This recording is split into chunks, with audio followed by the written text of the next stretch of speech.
We have talked about fats. Let's talk now about carbohydrates. Carbohydrates are also necessary. Some people say no carbs, but those zero carb diets have been proved to be failures. Everything in balance. These carbohydrates, their primary function is the energy source. They provide energy to your body. So, you need 40 to 60% of the calories should come from carbs. Now, the carbohydrates are primarily present in the grains, the wheat, the rice, etc. So, this is the staple food around the world, the grains. Now, earlier on, people used to take a variety of grains, right?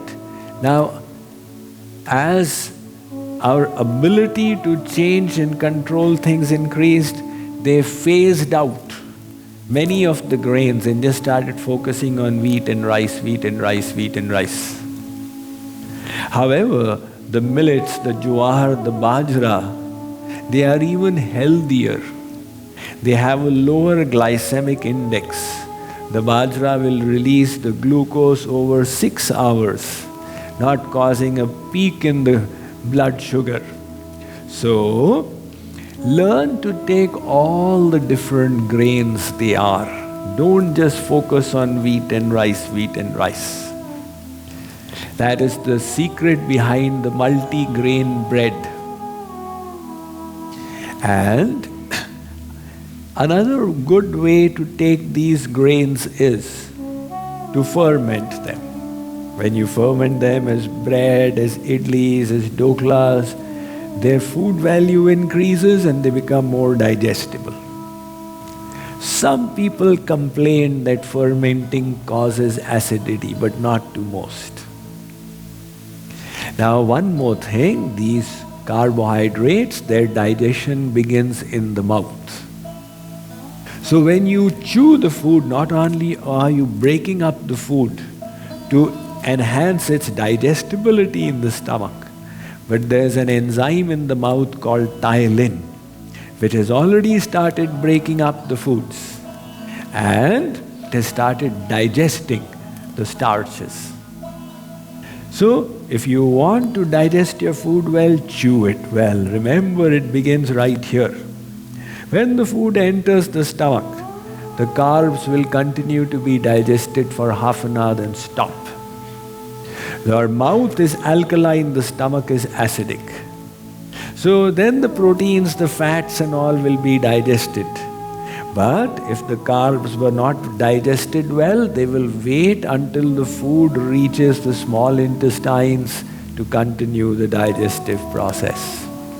That is why you must chew your food really well. If you are taking a solid, chew it so well that you practically drink it. And if you are taking a liquid, take it so slowly that you practically eat it. Because the stomach does not have teeth. I just have one word for my experience of this retreat, and it's priceless.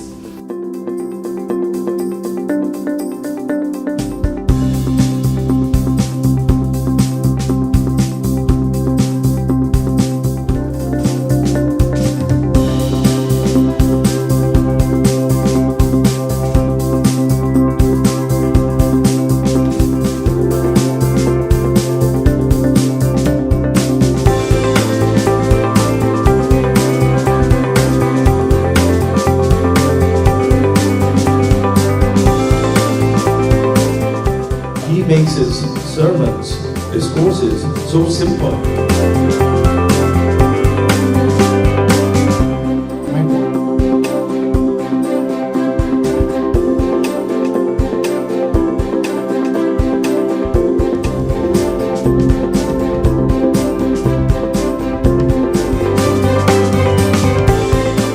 These have been the most beautiful 3 days of my life.